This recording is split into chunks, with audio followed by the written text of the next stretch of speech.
करुणेश्वर महादेव का नाम लेकर मात्र चंदन का जल भी हम शिव को समर्पित करते हैं तो वो जल भी अमृत बन जाता है, हमें उलझनों से मुक्त करता है, हमें तकलीफों से मुक्त करता है, हमें कष्टों से मुक्त करता है।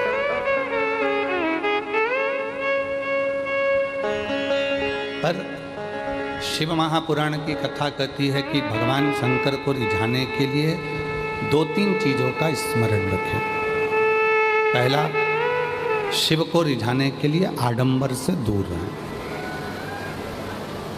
अगर भोलेनाथ जी को रिझाना है तो आपको दिखावा नहीं करना, आडंबर नहीं करना। दूसरे नंबर पर है, शिव को रिझाना है तो व्यर्थ का खर्चा और व्यर्थ की चर्चा, इन दोनों से दूर। शिव को रिझाने के लिए व्यर्थ के खर्चे से भी दूर रहना और व्यर्थ के चर्चे से भी दूर। कर्जा लेकर कोई व्रत मत करना, कर्जा लेकर भगवान शंकर की पूजन मत करना, कर्जा लेकर कोई उद्यापन मत करना, कर्जा लेकर कभी जिंदगी में शिव महापुराण की कथा मत कराना।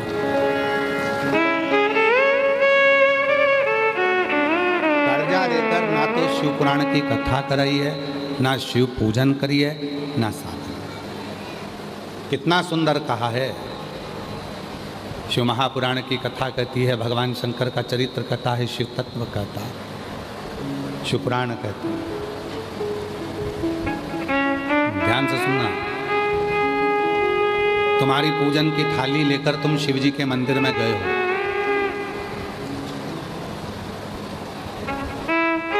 देखो अभी जलवृष्टि बंद थी, रात को भी बंद थी, कथा में चालू हो गई।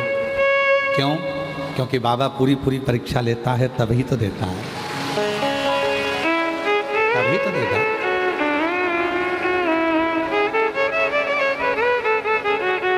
जिस पानी के लिए कई प्रदेश तरस रहे हैं, मेरे भोले बाबा ने ऐसी कृपा करी है कि जिस दिन 17 तारीख से कथा चालू हुई है, आज 23 तारीख तक एक दिन भी ऐसा नहीं गया जिस दिन बाबा ने पानी ना बरसा। कथा रोज पानी गिरा प्रतिदिन, और प्रतिदिन बाबा की कथा चली।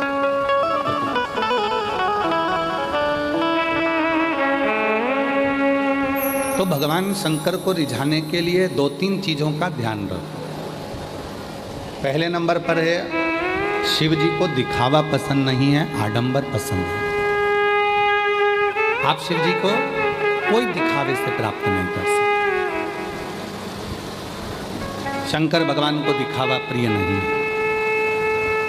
और दूसरे नंबर पर है, शिव की पूजन में, शंकर भगवान के व्रत में, शिव की साधना में, शिव के उद्यापन में, या शिव महापुराण के कर्जा लेकर कभी शिव पुराण की कथा मत करवाओ, कभी उद्यापन मत करो, कभी अनुष्ठान मत करो। कर्जा लेकर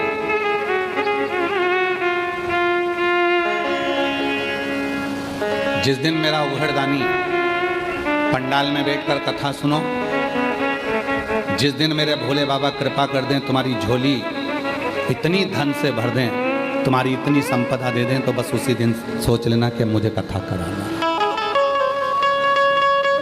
कर्जा लेकर नहीं। भैया देना जरा, मेरे को कथा करा रहा हूँ। किसकी कथा करा रहे हो? सियोर वाले बाबा की कथा। हो देव जरा भाई, 25 लाख रुपए कर्जे में दे दे, मेरे को कथा कराना है।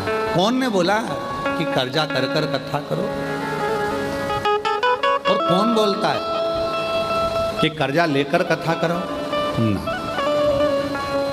जिस दिन मेरा डमरू वाला, जिसका नाम कुबेरेश्वर महादेव है, जिस दिन वो तुम्हारी झोली कुबेर के भंडारे से भर दे, उस दिन तुम कथा करो। कर्जा लेकर नहीं, आडंबर कर नहीं। कर्जा व्यर्थ का कर्जा और व्यर्थ की चर्चा, ये दोनों ही शिव को प्रिय नहीं है। व्यर्थ की चर्चा भी मत करो, ना व्यर्थ का कर्जा हो ना व्यर्थ की चर्चा।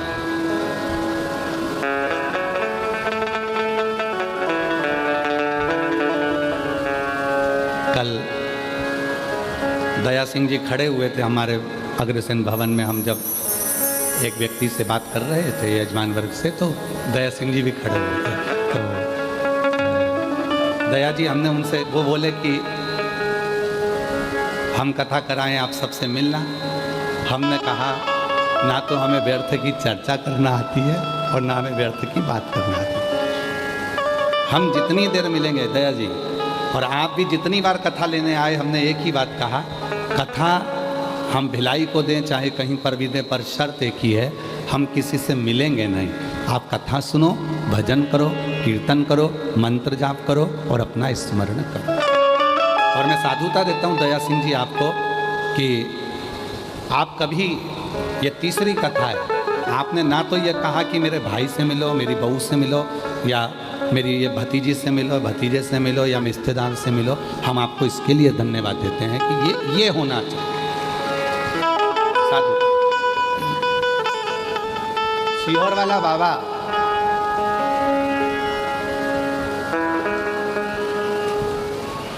अगर किसी गरीबड़े से नहीं मिल सकता तो सेठ से क्यों मिले? क्यों मिले? तो केवल मेरे ओघड़दानी से, मेरे शिव से। हाँ, हम कथा में आते हैं, उस समय पर अगर कोई मिलने के लिए खड़ा है, बैठा है, तो हम जरूर मिलते हैं। हम कथा से जाते हैं, कोई आकर बैठ गया, खड़ा हो गया, तो हम उसको जरूर हाथ जोड़कर उससे जरूर मिलते हैं। ऐसा नहीं कि हम नहीं मिलते, पर अलग अलग मिलने के लिए 2 दिन है, कथा का 5वां दिन और 6ठा दिन। शाम के समय आधा घंटा, वो भी मन हुआ तो, नहीं हुआ तो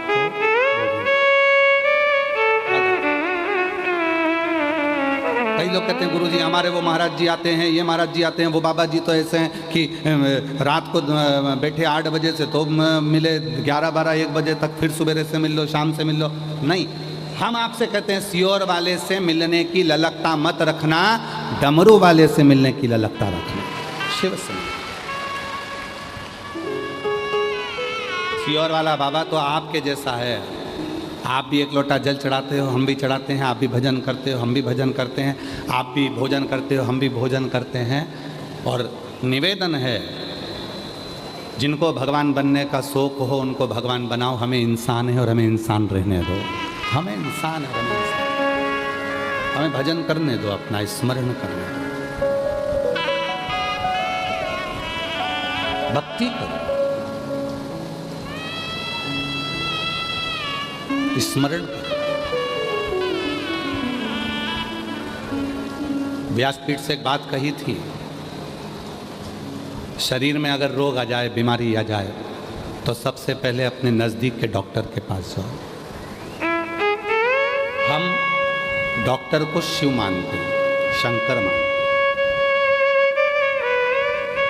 वो डॉक्टर अगर आपको कह दे कि ये रोग है, ये बीमारी है, इसके लिए दवाई खाना है, आप दवाई खाना प्रारंभ करो और शिव जी को 1 लोटा जल चढ़ाना प्रारंभ करो, तो दवा और दुआ जब दोनों साथ चलेगी तो तुम्हारा रोग जल्दी समाप्त हो जाएगा।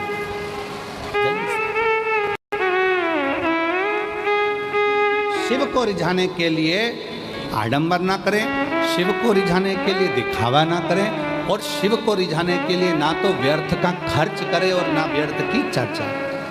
ना खर्चा करना है ना चर्चा करना। और उठाओ, 30 साल हो गए शिव महापुराण की कथा को बाँचते बाँचते। इन 30 साल के अंदर इस व्यासपीठ से कभी तुमसे कहा हो कि बाजार से ये सामान खरीद के लाना और शिव जी को ये चढ़ाना, तो आज तक इस व्यासपीठ ने कभी नहीं कहा कि इतना रुपया खर्च करना तब तुम शिव की पूजन करना। इस व्यासपीठ ने तो जो भी उपाय बताए वो दुर्बा के, कनेर के फूल के, बेलपत्री के, घर में कोई सामान है काली मिर्च उसका, गेहूं का दाना घर में है तो उसका, चावल का दाना घर में है तो उसका। इस व्यासपीठ ने जितने उपाय बताए, और ये जितने उपाय हैं, जितने उपाय लोग कहते हैं ये उपाय हमें मिलते नहीं हैं। तुम एक शिव पुराण देखते हो, गीता प्रेस गोरखपुर की शिव पुराण पढ़ो, उसके बाद में एक एक पुराणों का अध्ययन करो, उप पुराणों का अध्ययन करो। लिंग पुराण है तो लिंग पुराण भी उप पुराण का अध्ययन करो, शिव पुराण है तो शिव पुराण की उप पुराण का अध्ययन करो, श्रीमद् भागवत पुराण है तो उसकी उप पुराण का अध्ययन करो। सारी पुराणों का अध्ययन करिए, आपको सब कुछ मिलेगा जो इस व्यासपीठ से बताया जाता है। उसका एक एक शब्द आपको पूरी पुराण में मिलेगा कि कहाँ काली मिर्ची, कहाँ अरहर की दाल, कहाँ गेहूं का दाना, कहाँ अनाज, कहाँ अक्षत, कहाँ दुर्वा, कहाँ बेलपत्र, कहाँ शमी पत्र, उसका वर्णन एक एक। बस तरीका, और वो तरीका जरूर हम बताते हैं कि बेलपत्र को किस दिशा में बैठकर जलाना है, दुर्वा को कैसे चढ़ाना है, ये तरीका, और तरीका होना जरूरी है। डॉक्टर के यहाँ जाते हो, डॉक्टर ने सारी दवाइयाँ दे दी और कह दिया सब खा जाना सुबह से। बोलता है डॉक्टर, जम के बोलो जरा, नहीं। डॉक्टर क्या बोलेगा, ये दवाई सुबह खाली पेट की है, भोजन के पहले खाना। ये दवाई उठते समय ले लेना, एसिडिटी की है। ये दवाई दूध से लेना, ये दवाई कुनकुने पानी से लेना, ये दवाई रात को सोने के टाइम की, एक ही लेना है, सुबह मत खा लेना। डॉक्टर ने दवाइयाँ दी, सबका तरीका बताया कि कौन सी दवाई कब और कैसे लेना है। उसी तरह शिव महापुराण भी अपना तरीका बताती है कि बेलपत्र चढ़ाते तो तुम्हारी जिंदगी निकल गई, जल चढ़ाते तो तुम्हारी जिंदगी निकल गई, पर शिव पुराण सुनने वालों ने चढ़ाने का तरीका सीख लिया, और जब चढ़ाने का तरीका सीखा तो शिव जी ने झोली भरना चालू किया। जल पहले भी चढ़ाते थे, शिव मंदिर पहले भी जाते थे, शिवरात्रि पहले भी करते थे, सावन पहले भी आता था, शिवरात्रि पहले भी आती थी, पर अब सावन के महत्व को तुम जान गए, अब सोमवार के महत्व को तुम जान गए, अब शिवरात्रि के महत्व को तुम जान गए, पूजन का तरीका तुम जान गए कि गेहूं चढ़ाने से संतान की वृद्धि होती है। कनेर का पुष्प अगर अशोक सुंदरी वाली जगह पर चढ़ाया जाता है तो बच्चे जिद नहीं करते। वही कनेर का पुष्प जब जलाधारी पर, जो पार्वती जी की जगह पर चढ़ाया जाता है, तो नारी के उदर में अगर कोई तकलीफ हो जाती है, बच्चेदानी में कोई तकलीफ हो जाती है, तो वो समाप्त हो जाती है। वही कनेर का पुष्प जब शिवलिंग पर चढ़ाया जाता है तो रोग से मुक्त होता है। ऐसे कनेर के पुष्प को चढ़ाने का तरीका शिव पुराण ने बता दिया, दुर्वा चढ़ाने का तरीका शिव पुराण ने बता दिया कि गणेश भगवान शंकर का जहाँ से जल बहता है उसका राइट स्थान जो होता है पानी बहने वाली जगह, वहाँ दुर्वा को 7 दुर्वा जब हम शिव को समर्पित करते हैं, शंकर भगवान को समर्पित करते हैं, तो चाहे 32 वर्ष की उम्र हो गई हो, चाहे 42 वर्ष की उम्र हो गई हो, शादी जरूर होती है। तो ये तरीका शिव पुराण ने बताया, जिसको आप लोगों ने स्वीकार किया। पूर्व की सारी कथाओं में केवल तरीके बताए, कैसे कैसे।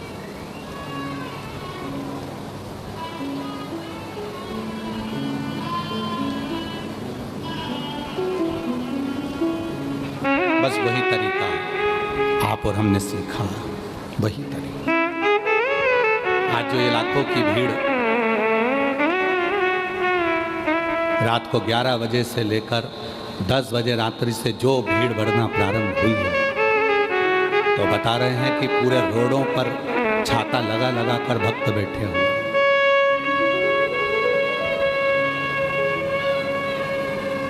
पूरे रोडों पर। और आप में से कई माताएं भाई बहन ऐसे हैं जो भिलाई के होने के बाद भी पहले आकर बैठकर जगह को संभाल रहे हैं। कोई रात को 3 बजे आ गया, कोई 2 बजे आ गया, कोई 11 बजे आ गया, कोई 10 बजे आ गया। रात के 10 बजे से लेकर तुम केवल ये 2.5 घंटे की कथा का इंतजार कर रहे हो।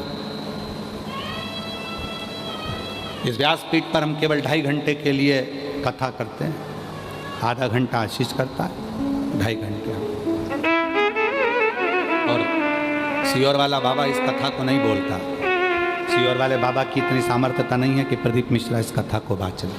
ये शिव पुराण बाँचने के लिए स्वयं देव अधिदेव महादेव ही व्यासपीठ पर बैठकर कथा का रचन करते, और कथा करवाने वाला भी कोई दूसरा नहीं होता। अगर बोलबम समिति को दया सिंह जी को भोलेनाथ जी ने आगे रखा है, तो बाबा ने स्वयं शिव के रूप में किसी न किसी रूप में आकर दया सिंह जी पर कृपा कर कर कि भाई ये शिव पुराण तुम्हें सावन के महीने में कराना है, बोलबम समिति को कराना है। ये शिव की कृपा से शिव किसी रूप में आकर इनके ऊपर करुणा कर देते हैं और कहते हैं कि ये कथा करा। और कथा सुनने वाले आप नहीं हो। जितने शिव भक्त छाता लगाकर बैठे हैं, जितने शिव भक्त रोडों पर बैठे हैं, कीचड़ में बैठे हैं, पेड़ों पर टंगे हुए हैं, वृक्षों के ऊपर बैठे हुए हैं, कोई कहीं कहीं बैठे हुए हैं, पंडाल में बैठे हैं, चैनल के माध्यम से आस्था चैनल पर कथा सुन रहे हैं, फेसबुक यूट्यूब पर कथा सुन रहे हैं, जितने भी कथा सुन रहे हो, कथा आप नहीं सुन रहे। आपका कोई पुराना रिश्ता मेरे भोलेनाथ जी से है, जो भोले बाबा आपको बुलाकर कथा श्रवण करा रहे।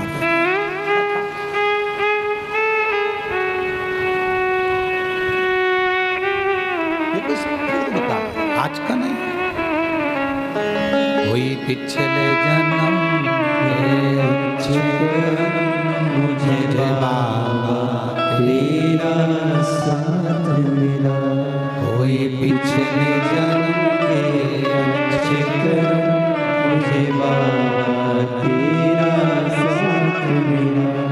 जब सारी दुनिया झुकती है, जहाँ सारी दुनिया झुकती है, मुझे वो वाली दरबार मिला, दरबार मिला। कोई पिछले जन्म के शिकर मुझे बाबा तेरा साथ मिला। कोई पूर्व के जन्म का सुख हो। एक कथा कह दें, अगर आप लोग श्रवण करेंगे और अपने जीवन में उतारे तो एक बड़ी सुंदर कथा। लोग कहते हैं सीहोर वाला बाबा या ये बाबा या वो बाबा। बाबा नहीं, ये व्यासपीठ करती है, शिव करता है, इंसान नहीं। एक गांव में एक सेठ जी रहते थे, पन्नालाल सेठ। क्या नाम था? जम के बोलो। पन्नालाल सेठ। निकलते थे तो लोग उनको नमस्कार करते थे, प्रणाम करते थे। पन्नालाल सेठ जी प्रणाम, नमस्कार, नमन, नमस्ते पूछते करते।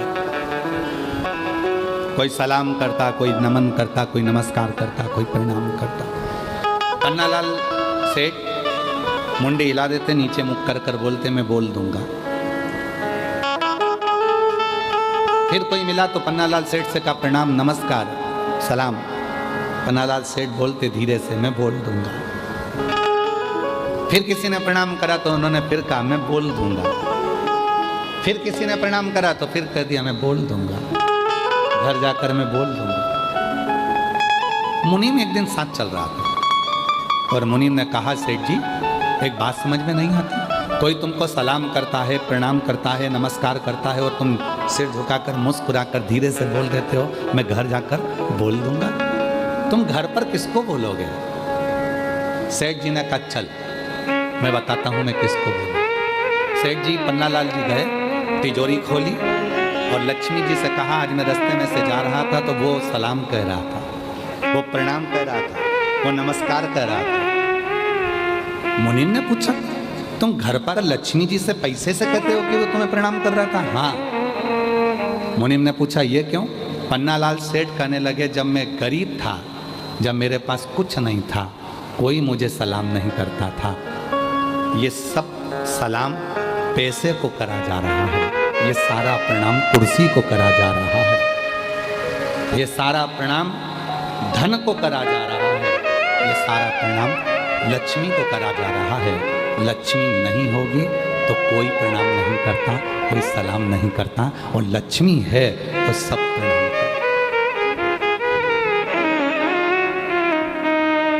कोई बहुत बड़ी कुर्सी पर बैठ गया, कोई बहुत बड़ा अधिकारी बन गया, बहुत बड़ी कुर्सी पर बैठ गया, उसके भीतर कभी ये बात नहीं आना चाहिए कि लोग मुझे सलाम ठोक रहा है। तुझे नहीं, तू जिस कुर्सी पर बैठा है सलाम उसको ठोका जा रहा है, प्रणाम उसको करा, नमन उसको करा जा। जिस दिन रिटायर होगा, अपनी कुर्सी से उतरेगा, उस दिन तेरा सिग्नेचर भी उस ऑफिस में काम नहीं आएगा। तब समझ में आएगा कि इज्जत मेरी नहीं कुर्सी की थी, जिस कुर्सी पर मैं बैठा था।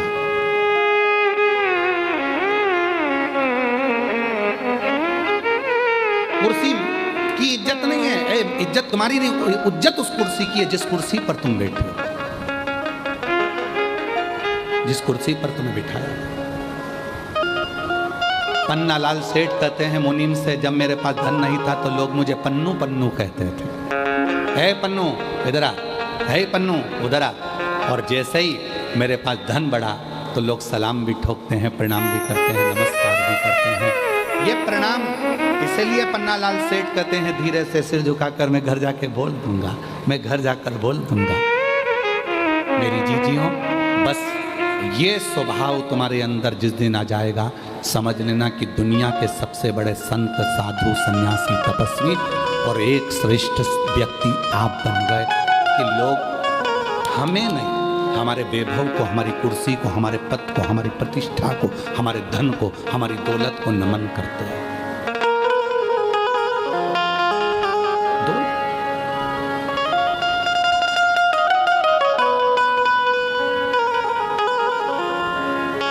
कौन नमन करता? जिस कुर्सी पर तुम बैठे हो उस कुर्सी की मर्यादा है। उस कुर्सी को लोग सलाम कर रहे हैं, तुम्हारे धन को लोग सलाम कर रहे हैं। तुम्हारे पास धन नहीं रहेगा, कोई सलाम नहीं करेगा, कोई प्रणाम नहीं करेगा, कौन याद करे? अभी पन्नालाल सेठ, पन्नालाल सेठ, पन्नालाल सेठ, और वही पन्नालाल सेठ के पास धन नहीं रहेगा तो लेंगे पन्नू इधर आ। तो पन्नालाल सेठ पन्नू चला।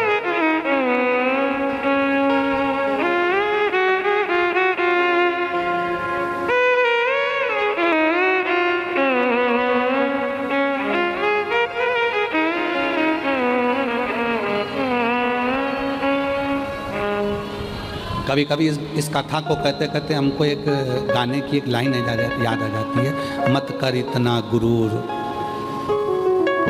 मत कर इतना गुरूर, इस सूरत पर ना जाने ये सूरत कब ढल जाती है। पर बोलबम समिति, जिस समिति का बच्चा बच्चा, जिस समिति का एक एक व्यक्ति, जिस व्यक्ति का एक एक समिति का कार्यकर्ता आए हुए भक्तों को अपना घर समझता है, आए हुए भक्तों को अपना परिवार समझता है और सेवा में।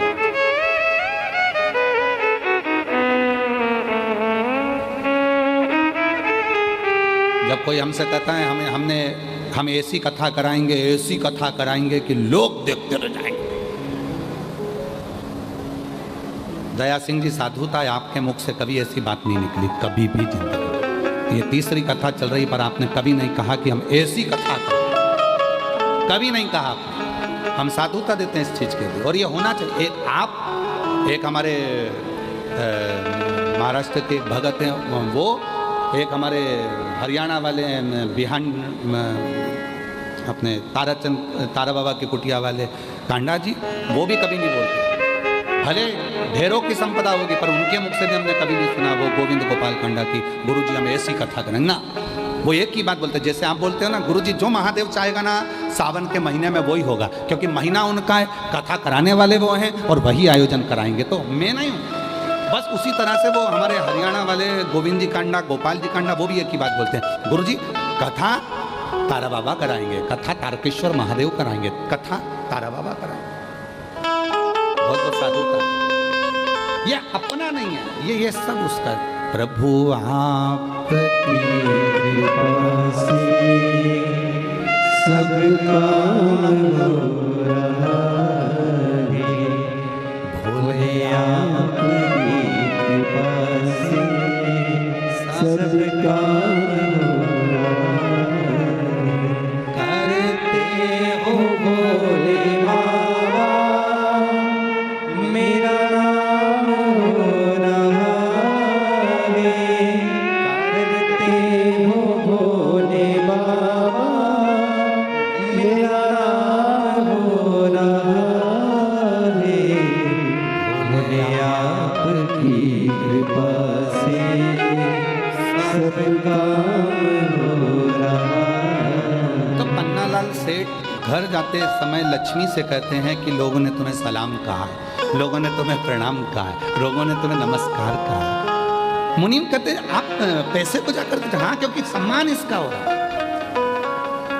तो जितने भी बहुत ऊंचे ऊंचे पद पर बैठने वाले, चाहे अधिकारी हो, चाहे राजनेता, सत्ताधारी, वैभवपति कोई भी हो, वो अपनी कुर्सी को जाकर कहो कि ये सलाम तुम्हें करा गया है, ये प्रणाम तुम्हें करा गया है, ये नमस्कार तुम्हें करा गया है। जिस कुर्सी पर मैं बैठा हूँ, जिस पद पर मैं बैठा हूँ, ये प्रणाम उसका है। कोई दूसरा बैठेगा तो उसका प्रणाम होगा, कोई तीसरा बैठेगा उसका प्रणाम होगा, कोई चौथा बैठेगा उसका। और निवेदन है, बस यही बात हमने कथा की अपने अंदर उतार कर रखी है कि कोई हमें अगर नमस्कार भी करता, पहले तो हम उससे पाँव भी नहीं छुआते। हम हमारे, क्योंकि तुम सब मेरी बहनें हो, अब हमारी बहन होने के बाद, हमारी बहनी होने के बाद में, आप हमारी बहन होने के बाद में हमारे चरण छुओ अपने भाई के, ये हमें ठीक नहीं लगता। इसलिए मेरी जीजियों, और पुरुष, ये जितने भी पुरुष बैठे हैं सब मेरे जीजा हैं। मेरा फर्ज बनता है कि मैं तुम्हें प्रणाम करूं, क्योंकि हमने कन्यादान करा है, तुम्हारा पाँव पूजा है, तो सिर और पाँव दोनों पूज सकते हैं। हम तुमको नमस्कार, मेरी बहनें मुझे चरण ना छुएं, मेरे जीजा मेरे चरण ना छुएं, कोई चरण ना छुएं, क्योंकि तुम मेरी बेटियां, मेरी बहनें, मेरी जीजियां, मेरी माँ हो। और हम आपसे चरण छुआएंगे तो हम तो नरक में चले जाएंगे। आप अपने भाई को नरक जाता देखोगे क्या? तो आज से नियम ले लो कि सियोर वाले बाबा के कभी चरण नहीं छूएंगे। दूर से प्रणाम करो, नमस्कार करो, बहन भाई हैं, आपस में आप आए, मिले, श्री शिवाय नमस्तुभ्यम हो, हम आपके हाथ जोड़े, नमन करें, प्रणाम करें, पर चरण नहीं छूए। बहन हो आप, हम कैसे? हमारे बीच में शिवरी नारायण वाले महाराज श्री पधारे हैं, एक बार जोरदार ताली बजाकर उनका साथ। प्रत्येक कथा में बड़ा भाव रखते हैं और प्रत्येक कथा में आपका आगमन होता है शिव की कृपा से। बहुत बहुत साधुवाद।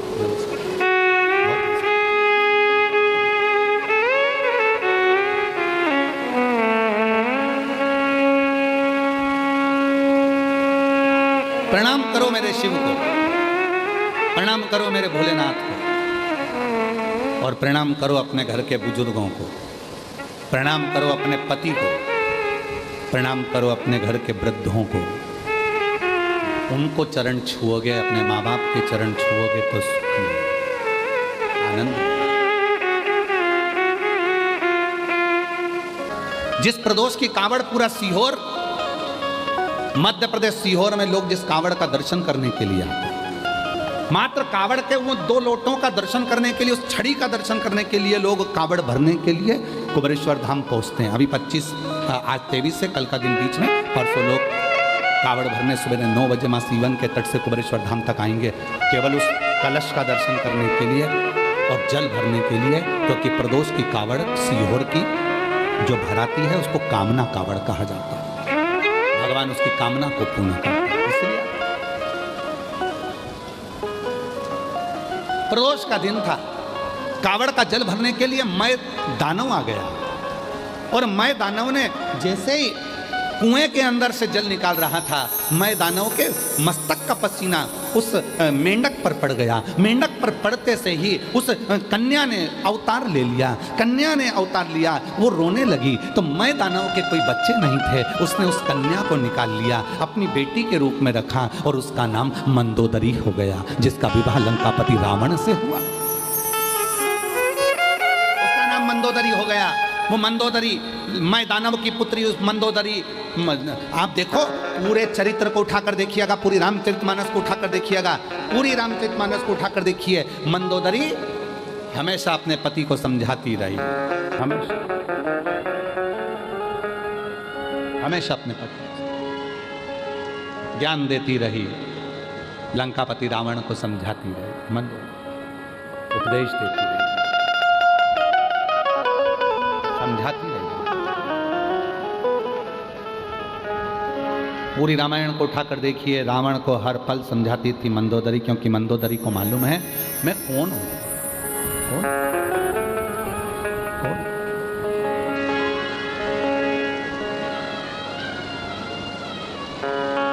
मय दानव ने मंदोदरी से विवाह कर लिया। मय दानव ने मंदोदरी का विवाह लंकापति रावण से कर दिया। रावण से कहते हैं जितना रावण शिव की साधना करता था, जितना रावण शंकर की आराधना करता था, जितना रावण शिव की साधना में डूबा रहता था, उससे 4 गुना ज्यादा शिव की साधना में मंदोदरी डूबी रहती थी।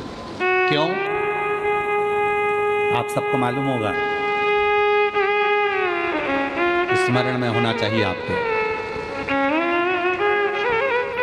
पूरी लंका तहस नहस हो गई थी, केवल एक मंदोदरी ऐसी थी जिसके शिव भक्ति के कारण वो पूरी की पूरी लंका वापिस वैसी की वैसी हो गई थी। कहाँ से लाऊं गंगा, कहाँ से लाऊं यमुना, कहाँ से लाऊं गंगा, कहाँ से लाऊं यमुना, कहाँ से लाऊं सरयू अपार पड़ी रे, कहाँ से लाऊं सरयू अपार पड़ी रे, भोले तेरी सेवा हमसे न बनी रे, ओ भोले तेरी सेवा हमसे न बनी रे। कहाँ से लाऊं लड्डू, कहाँ से लाऊं पेड़ा, कहाँ से लाऊं लड्डू, कहाँ से लाऊं पेड़ा, कहाँ से लाऊं बर्फी वो शक्कर जड़ी रे, कहाँ से लाऊं बर्फी वो शक्कर जड़ी रे, भोले तेरी सेवा हमसे न बनी रे, भोले तेरी सेवा हमसे न बनी। कहाँ रे हम शिव? इसीलिए शिव महापुराण की कथा कहती है आशीर्वाद 2 तरह का होता है। बोलो कितनी तरह का? जम के बोलो जरा। 2 तरह। आप लोगों ने आशीर्वाद लिया किसी का? अरे बोलो तो जम के। आशीर्वाद 2 तरह का होता है। कौन कौन सा होता है? अब लोग कहेंगे गुरुजी आशीर्वाद भी तो होता है। बिल्कुल होता है। जितने आस्था चैनल पर सुन रहे हो, जितने फेसबुक यूट्यूब पर सुन रहे हो, जितने सोशल मीडिया पर सुन रहे हो, जितने ये पवित्र शिव महापुराण के प्रांगण में जयंती स्टेडियम भिलाई में बैठकर कथा सुन रहे हो, जानते हो आशीर्वाद 2 तरह का होता है। एक आशीर्वाद चरण छूकर लिया जाता है। क्या छूकर लिया जाता है? चरण छू। एक आशीर्वाद चरण छूकर लिया जाता है और दूसरा आशीर्वाद दिल छूकर लिया जाता है, किसी के मन को छूकर। मन कब छुएगा? चरण छूना सरल है और चरण छूकर आशीर्वाद लेना सरल है, पर दिल छूकर कोई की तुमने हेल्प कर दी, किसी को कोई सहयोग कर दिया, किसी का कोई कष्ट मिटा दिया, किसी को कोई तकलीफ थी, तुमने उसका साथ दे दिया। जो आशीर्वाद मन से मिलेगा वो तुम्हारी पूरी जिंदगी को तार देगा, पूरे जीवन को।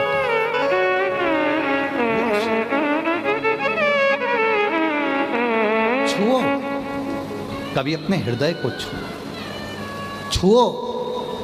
माता पिता के चरण छूने से ज्यादा जरूरी है माता पिता के हृदय को छूना, उनके दिल की बात को जानना। माँ दवाई के लिए तरस रही है, पापा कह रहे हैं कि मुझे ये चाहिए, और तुम चरण छूकर आशीर्वाद तो ले रहे हो पर दिल नहीं छू पा रहे। एक भाई आस लेकर खड़ा हुआ है, वो तुम्हारे चरण छू रहा है, तुम आशीर्वाद भी दे रहे हो, पर उस भाई ने मन में सोचा है कि आज मेरा बड़ा भैया, उसके पास बहुत कुछ है तो मुझे थोड़ी सी हेल्प कर देगा। उसका दिल हमने परसों की कथा में कहा था, अगर घर में बेटी नहीं है और कन्यादान करना चाहते हो तो अपने आसपास में कोई बेटी हो तो उसको शिक्षा अध्ययन कराओ, उसको पढ़ाओ, कन्यादान का फल मिलेगा।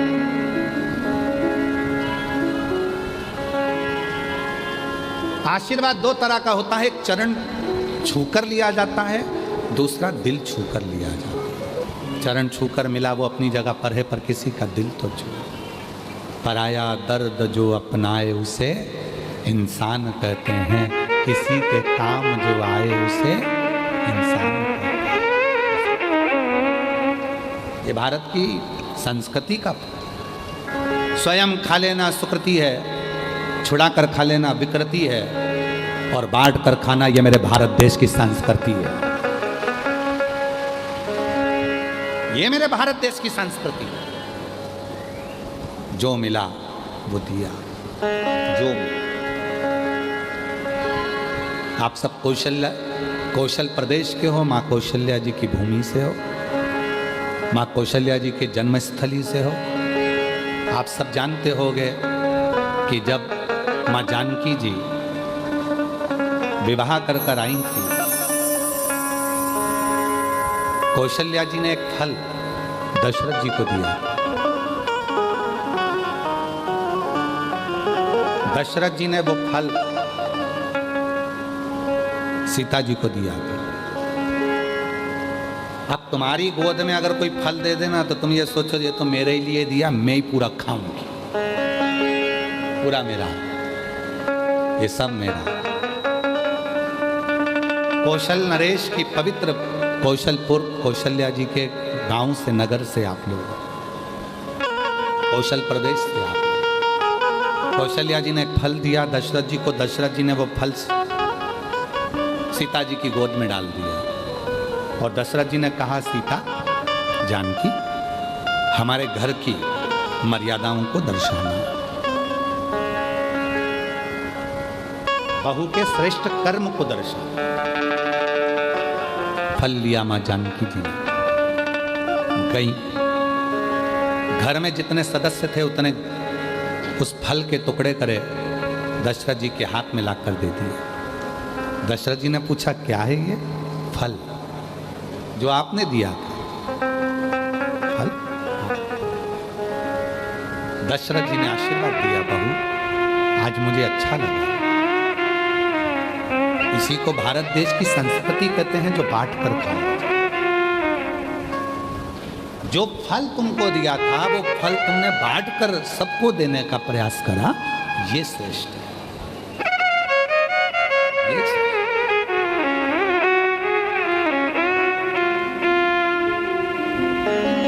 अब कहां संस्कृति रह गई? नींद का भी अपना एक दौर है, नींद का अपना एक दौर है।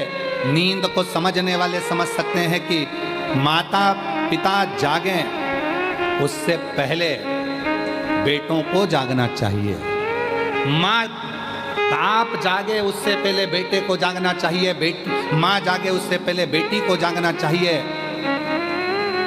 गुरु जागे उससे पहले शिष्य को जागना चाहिए। हमारे कई सारे शिष्य ऐसे भी हैं, गुरुजी तो सवेरे उठ जाते हैं, शिष्य आराम से उठते हैं। क्या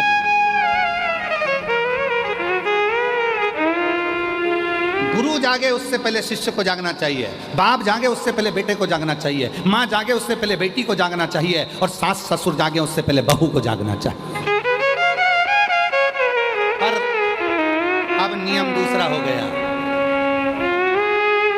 बेटा सोता है, बाप जागता है, बेटी सोती है, माँ जागती है, शिष्य सोते हैं, गुरु जागता है, और बहू सोती है, सास ससुर।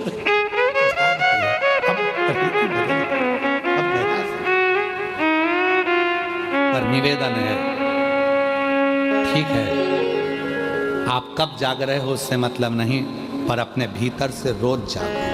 अपने काम, आसक्ति, तृष्णा, लोभ, वासना, इनसे थोड़ा जागो,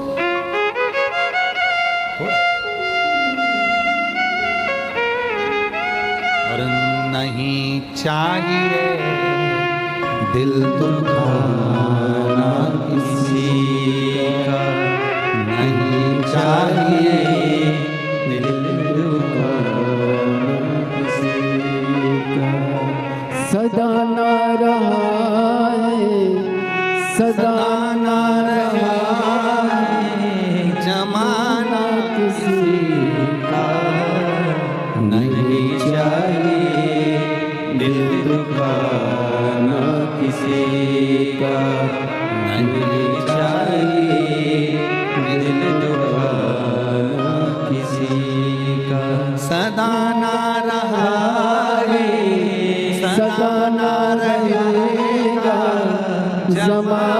किसी का नहीं चाहिए, दिल दुखाना किसी का नहीं चाहिए।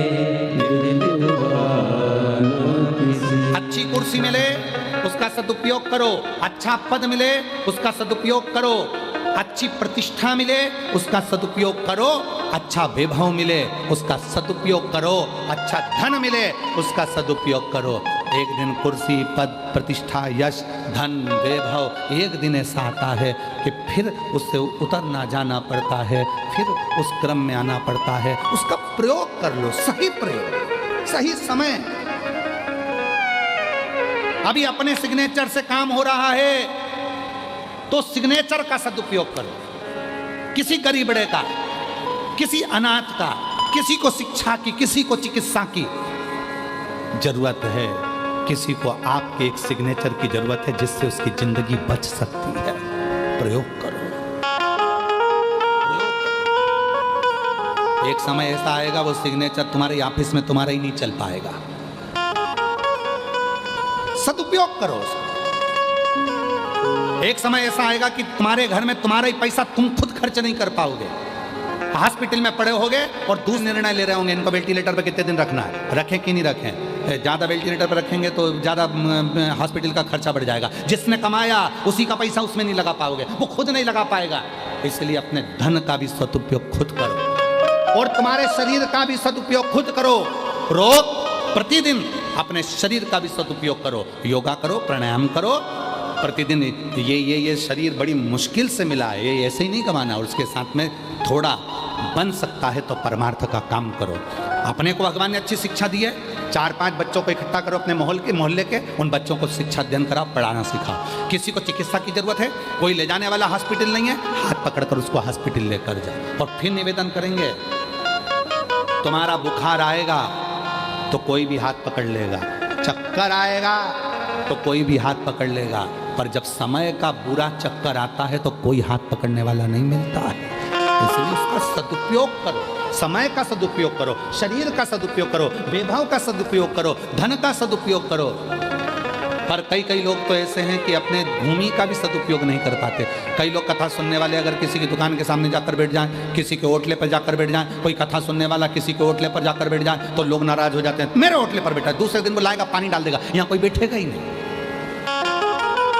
होटले पर नहीं बैठने देते तो विचार करिएगा, जो होटले पर बैठने नहीं दिए हैं वही एक दिन मर के भूत प्रेत बन जाते हैं और उनका फिर होटला बन जाता है। महाराज जी कह देते इनका होटला बना तो बड़े प्रेत है, जीवात्माएं घूम रही है, क्योंकि किसी को बैठने नहीं दी, कभी किसी को पानी नहीं दिया, कभी किसी को भोजन नहीं दिया, उसका होटला बन गया। तुम जाना रोड के किनारे पे बहुत सारे होटले बने दिखेंगे जिसपे होटलों पर लोग धूप बत्ती लगा रहे होंगे। होटले इन्होंने कभी जिंदगी में किसी को बैठने नहीं दिया तो इनका होटला बन गया।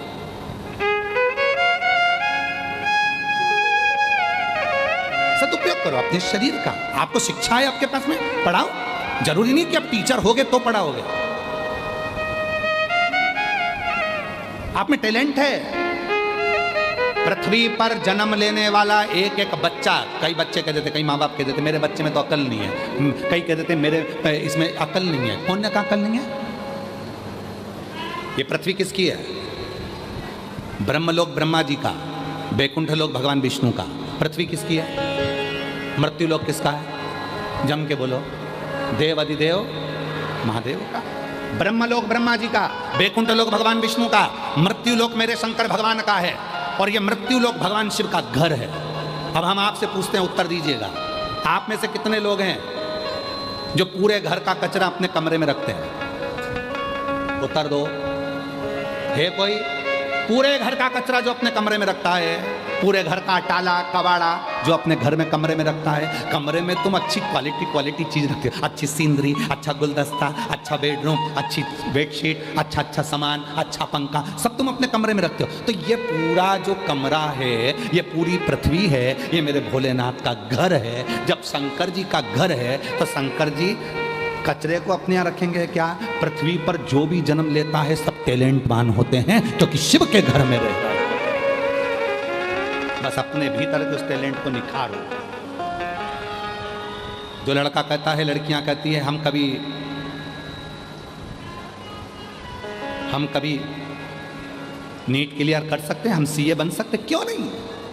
किसने कहा नहीं बन सकते? हमसे लोग कहते हैं कि तुम्हारे में तुम्हारी बुद्धि नहीं है। अरे बहुत है, जितनी है उतनी कम नहीं है। पढ़ो, रात दिन करो, खूब पढ़ाई करो, खूब पढ़ाई करो, कौन मना कर? मिलेगा। और नहीं चाहिए दिल दुखाना किसी का, सदा ना सदा जमाना किसी का नहीं चाहिए, दिल दुखाना किसी का नहीं चाहिए, दिल दुखाना किसी का। अपने भीतर से टैलेंट लेता है अपने।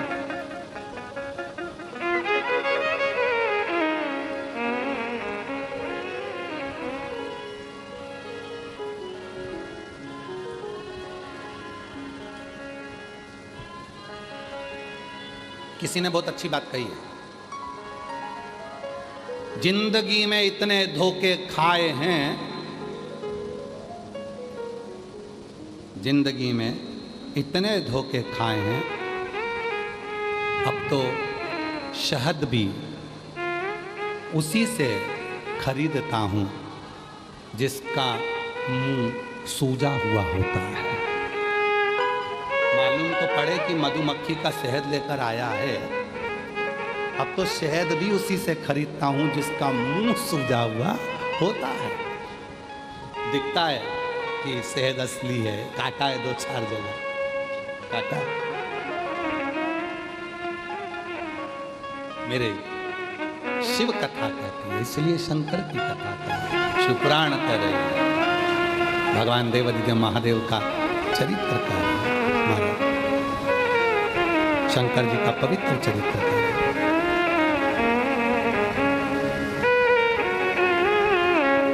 शिव की साधना कर, शिव की साधना।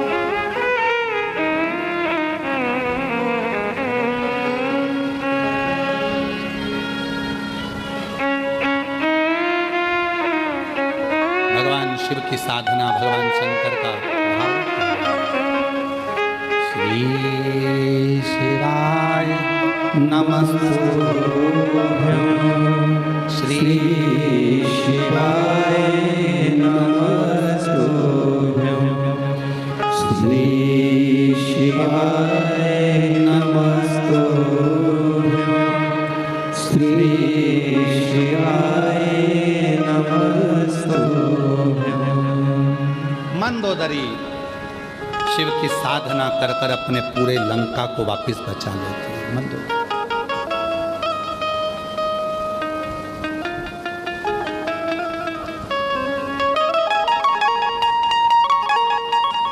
शिव साधना से एक स्त्री, एक नारी, एक बेटी, एक बहन, एक माँ अपने पूरे घर को बचाकर, पूरे पूरे घर।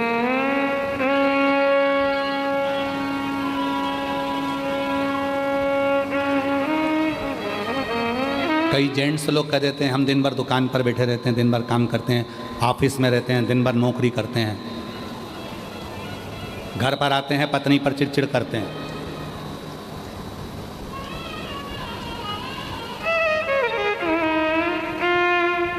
तुम वहां काम करते हो तो वो भी घर पर काम करती हो,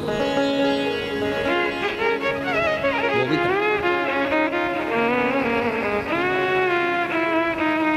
ये विचार नहीं आना चाहिए कि केवल मैं कर रहा हूं और तुम बैठी हो ना।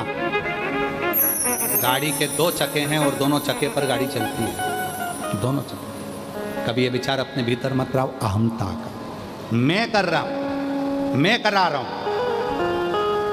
एक ऋषि हैं जिनके नाम से शिव जी का एक नाम है कफलेश्वर महादेव। ऋषि का नाम है कफलक ऋषि। बाबा जी, ऋषि का नाम कफलक ऋषि। उत्तराखंड की भूमि पर कफलक ऋषि तप करते थे। उनकी 3 धर्मपत्नियां थी। लोग कहते हैं 3 पत्नी का भाव बताया, पर ये 3 पत्नियों का भाव था श्रद्धा, विश्वास और समर्पण। लोग कहते हैं पत्नी थी, पर शास्त्र कहता है पत्नी नहीं, श्रद्धा थी, विश्वास था और समर्पण था। ये पत्नियां नहीं, समर्पण।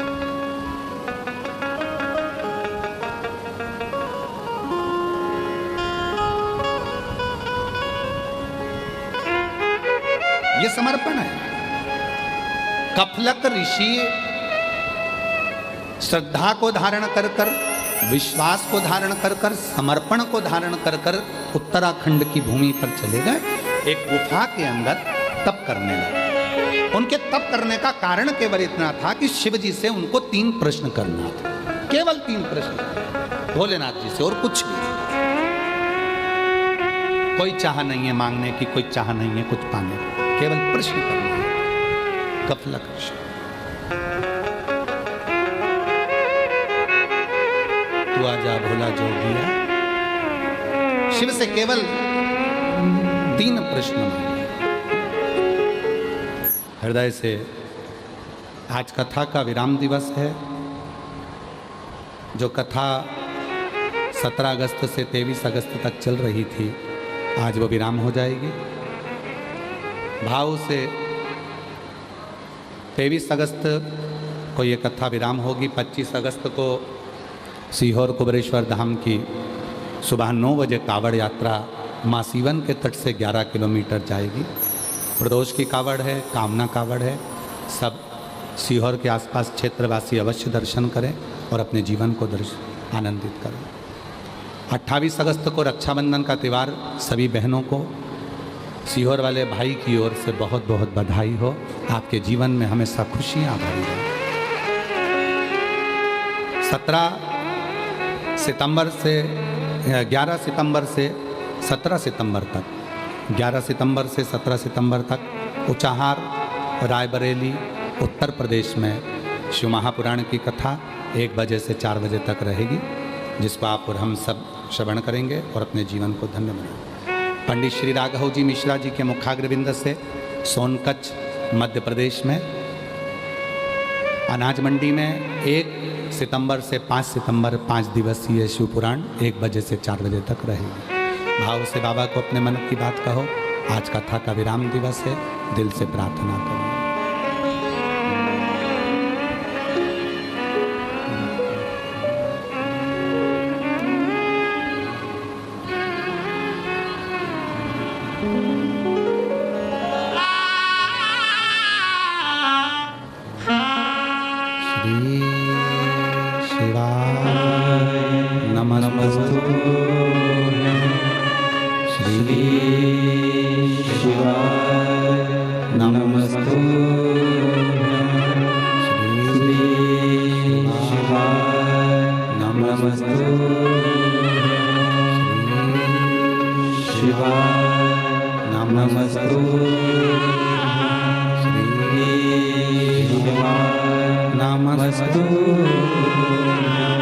भोला सब दुख काटो तुम्हारा, ओ भोला सब दुख काटो तुम्हारा। शिव शंकर जपो तेरी माला, भोले बाबा जपो तेरी माला।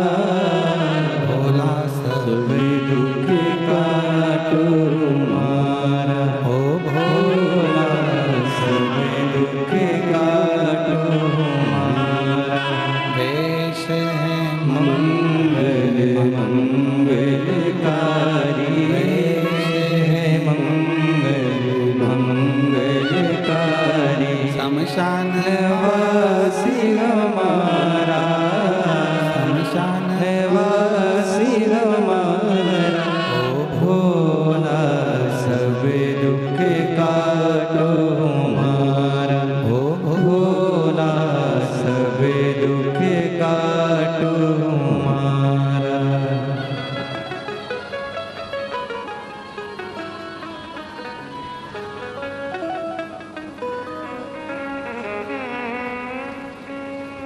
बाबा विश्वनाथ ओगड़दानी, त्रिकालदर्शी, कैलाशी, अविनाशी भगवान शंकर की पवित्र कथा कर रही है, शिव महापुराण की कथा वर्णन कर रही है, देवादिदेव महादेव का पवित्र चरित्र कह रहा है, शिव पुराण कह रही है।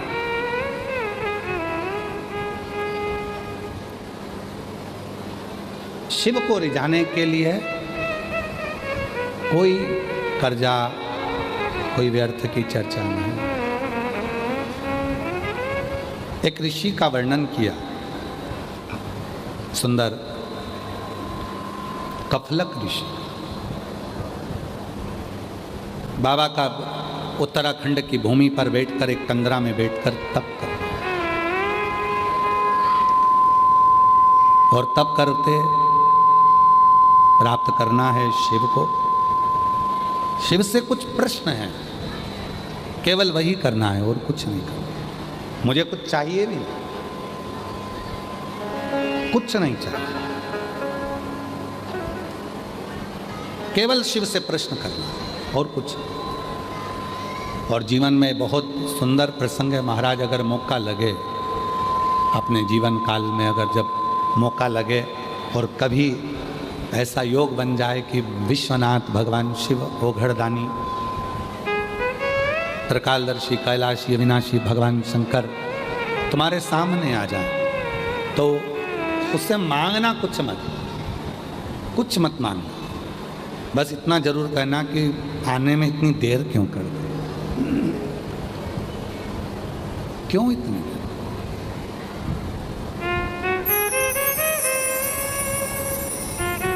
क्यों इतनी देर? अरे मांगा है भोलेनाथ से वरदान एक ही, मांगा है भोलेनाथ से वरदान एक ही। तेरी कृपा बनी रहे जब तक है जिंदगी, तेरी कृपा बनी रहे जब तक है जिंदगी। मांगा है भोलेनाथ से वरदान एक ही, मांगा है भोलेनाथ से वरदान एक ही। उससे यही मांगना कि हमको कुछ चाहिए नहीं, पर इतना जरूर बताओ कि तुमने आने में देरी क्यों कर दी। आप आए नहीं और सुबह हो गई, मेरी पूजा की थाली धरी की धरी रह गई, क्यों नहीं आए, कारण क्या है, किस लिए नहीं आए। एक पत्र है, अच्छा है,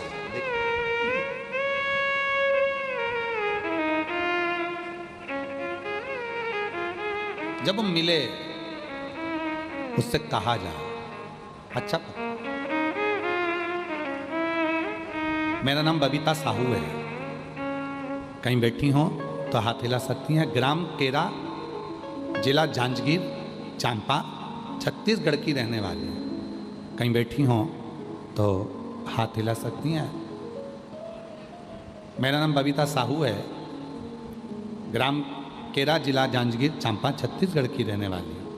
गुरुजी, एक लोटे जल और पशुपति व्रत की महिमा का मैं क्या वर्णन करूं। मेरा पति 15 साल से शराब पी रहे थे। गुरुजी, हम लोग बहुत परेशान रहते थे।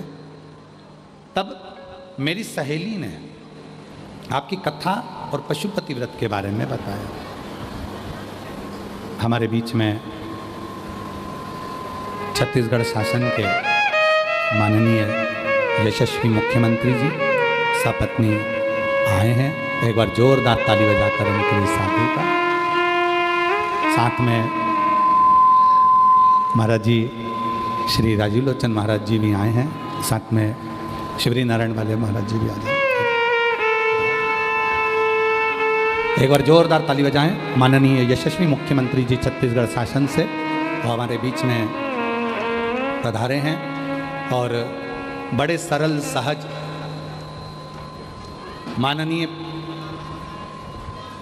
प्रधानमंत्री जी श्री नरेंद्र भाई मोदी जी के साथ में गृह मंत्री श्री अमित शाह जी के साथ में कदम से कदम मिलाकर छत्तीसगढ़ की कमान को पूर्ण रूप से संभाले हुए, एक बार जोरदार ताली बजाकर साधुता करें।